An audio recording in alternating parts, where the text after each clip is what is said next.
Quando a gente fala do Coringa de Heath Ledger, não dá pra tratar como só mais uma interpretação icônica do vilão. O que ele faz em Um Cavaleiro das Trevas não foi apenas atuar bem, foi redefinir completamente o personagem pro cinema. Ledger não constrói um vilão carismático no sentido tradicional, ele cria uma força caótica e imprevisível que existe pra desafiar a ordem. Cada gesto, cada silêncio e cada fala parecem calculados pra causar desconforto. E o mais louco é que quando a gente revê esse Coringa hoje, ele continua impactando como se fosse a primeira vez. Não é só a frase "Why so serious?" ou a maquiagem borrada, é o jeito como ele aparece e o clima muda na hora. Parece que tudo pode acontecer quando ele tá em cena. Quando fala, você presta atenção, quando sorri, você fica angustiado. No vídeo de hoje, a gente vai analisar esse personagem e entender como Heath Ledger criou o melhor Coringa do cinema. Bom, eu sou o Levi. Eu sou o Ricardo, seja bem-vindo ao Cê Tá Ligado e bora pro vídeo.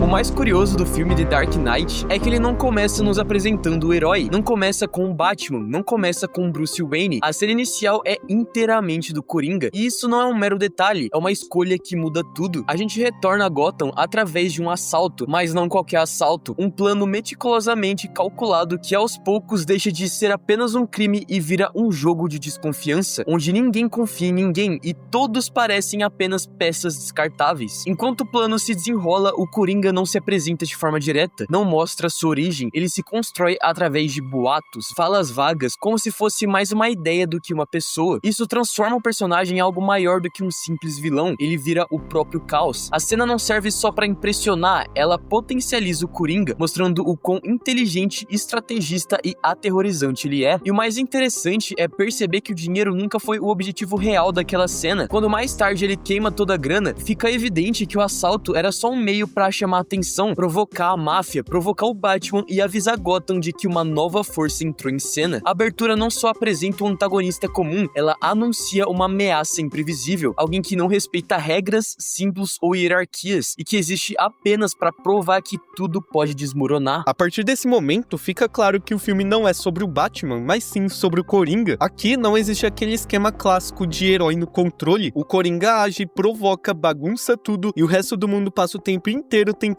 correr atrás do estrago. O Coringa é um motor da narrativa, sabe? A máfia muda sua estrutura por causa dele, a polícia se reorganiza por causa dele, o Harvey Dent só cai porque é empurrado até o limite por ele, e até o Batman é forçado a questionar seus próprios princípios. Cada grande acontecimento do filme nasce de uma decisão do Coringa, o assalto, os sequestros, os jogos morais, a explosão do hospital. Bruce Wayne nunca tá no controle da situação, ele tá sempre reagindo, tentando apagar os incêndios. Enquanto o Batman tem regras, limites e um código moral previsível, o Coringa não tem nada disso e o espectador sente o tempo todo. A gente sabe o que o Bruce não vai fazer, mas nunca sabe qual é o próximo passo do Coringa. Tudo isso coloca esse vilão numa posição narrativa muito curiosa. Ele não é o protagonista oficial, mas é quem controla o ritmo do filme. E quando um personagem carrega o suspense, a imprevisibilidade e a tensão de cada cena, é ele que fica na memória de quem assiste.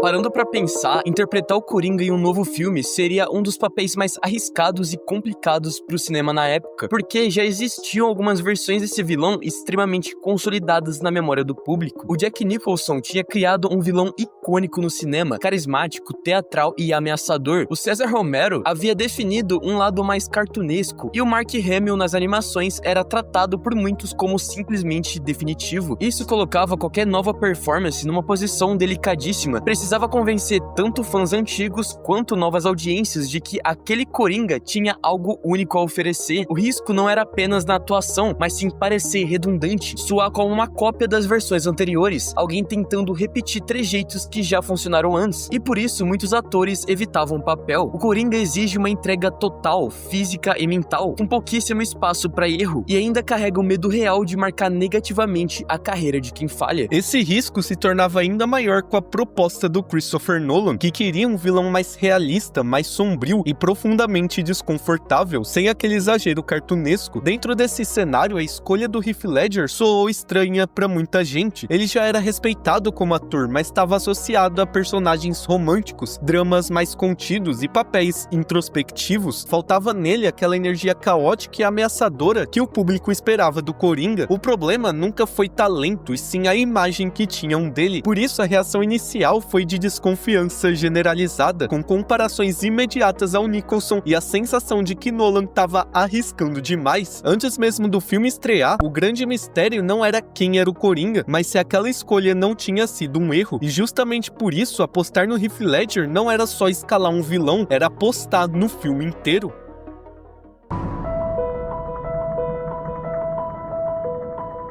Só que quando o filme lançou, qualquer expectativa simplesmente foi quebrada nos primeiros minutos. O público entrou na sala esperando ver se funcionava, esperando alguma versão familiar ou pelo menos convincente do Coringa. Só que o que apareceu na tela foi outra coisa completamente diferente. Não era uma releitura do Nicholson, nem uma atualização moderna de algo que já existia. Era um personagem estranho, desconfortável, difícil de encarar, uma versão totalmente diferente de tudo aquilo que já existiu. Em vez daquele Coringa risonho, espalhafatoso, performático, o que aparece em cena é algo muito mais inquietante, sabe? Esse Coringa é calmo demais, controlado demais, e justamente por isso dá mais medo. Ele não parece alguém fora de si, parece alguém que sabe exatamente o que tá fazendo, e isso muda completamente o tipo de ameaça que ele representa. O conflito com Batman deixa de ser só pancadaria ou jogo de inteligência e vira praticamente um confronto filosófico. O Coringa não quer derrotar o Batman, ele quer quebrá-lo por dentro, quer provar um ponto, mostrar que toda aquela ordem, moral e justiça são frágeis e que basta só um empurrãozinho pra tudo desmoronar. Por isso, os planos nunca são só sobre matar ou explodir coisas, mas sobre colocar escolhas na mesa, forçar pessoas comuns a se revelarem. E essa abordagem funciona muito melhor do que um vilão que só espalha gás ou faz piada. Dá a sensação de que o Coringa não é só um criminoso, mas sim uma força da natureza corrompida, espalhando o caos por todo lugar que passa. E muito disso vem do jeito obsessivo com que o Ledger construiu o personagem. O Coringa não surge pronto no set, ele é resultado de um trabalho minucioso, quase doentio, em que o ator participou de tudo: figurino, maquiagem, objetos, postura. Cada detalhe físico do personagem tinha a assinatura do Ledger. A ideia era parecer alguém improvisado, sujo, degradado. Por isso ele mesmo criou o visual, foi numa farmácia, comprou maquiagem barata e fez tudo do seu próprio jeito. Ledger não queria apenas agir como Coringa, ele queria pensar como ele. Por isso o ator se isolou por semanas, trancado em um quarto, escrevendo um diário com falas, ideias, imagens estranhas e piadas que ajudariam a moldar cada nuance do personagem, desde os traços físicos até o jeito de agir e falar. E tudo isso se reflete nos pequenos gestos, que são onde o Coringa realmente ganha vida. São os vícios e tiques do personagem que o tornam tão fascinante. Ele não apenas tem cicatrizes no rosto, ele vive tocando a boca, passando a língua por cima dos cortes, fica lambendo os lábios, como se passasse uma sensação de fome, de predador. E esse ar do personagem lembra muito aquela anarquia perturbadora do Alex de Laranja Mecânica, alguém que sorri diante do caos e trata a violência com leveza, como se tudo fosse um grande jogo. Não é à toa que Ledger não apenas se inspirou nessa referência, ele absorve o espírito dela e transforma em algo próprio, mais sujo, mais desconfortável e muito mais ameaçador. O resultado é um personagem que não parece ensaiado ou controlado, mas vivo, imprevisível, e é exatamente isso que torna esse Coringa tão impossível de esquecer. E durante as filmagens, o improviso virou parte essencial da atuação. Vários momentos marcantes não estavam no roteiro. Quando o Gordon é promovido e todo mundo começa a aplaudir, o Coringa também bate palma, encarando ele de um jeito estranho, provocativo, como se quanto maior o cargo e o poder, maior fosse o alvo que ele acabava de conquistar. A mesma coisa acontece na cena do jantar do Harvey Dent. No papel, a cena era bem mais simples. O Coringa entra, faz o discurso e pronto. Só que o Heath Ledger transforma tudo com pequenas ações. Ele começa a pegar os aperitivos da mesa, bebe das taças sem pedir, mastiga de forma exagerada, quase animalesca, como alguém que não respeita aquele espaço nem aquelas pessoas. O medo não vem do que ele diz, mas do jeito como ele se comporta, como se estivesse se divertindo demais ali.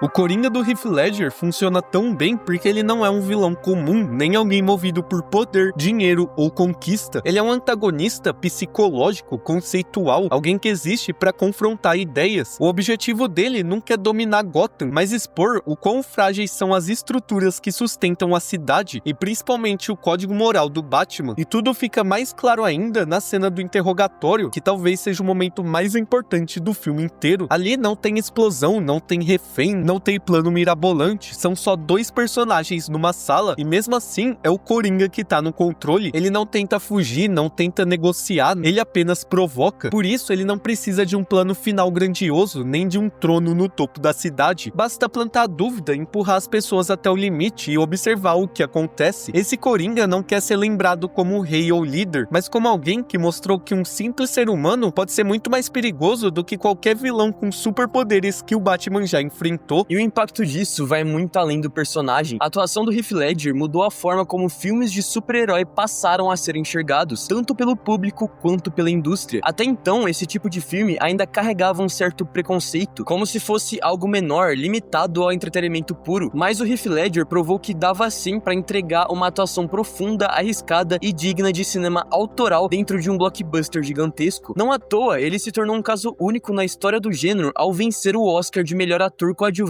por um papel em um filme de super-herói, ainda de que forma póstuma. Isso não foi só um prêmio individual, foi um marco simbólico. Ele mostrou que aquele Coringa não era apenas memorável, mas incontornável. Depois dele, vários atores passaram a encarar esses papéis com mais seriedade, e o próprio gênero ganhou um novo patamar. Talvez o Coringa do Heath Ledger seja tão marcante justamente por isso, porque ele não só redefiniu o personagem, como também virou parte da própria história do cinema. Mas esse foi o vídeo de hoje, a gente espera que você tenha gostado e se curtiu essa nossa análise, não se esqueça de se inscrever, deixar o like, compartilhar e hypar também. Exatamente, Ricardo, mas a gente vai ficando por aqui. Muito obrigado você por ter assistido até agora e falou! Falou, galera!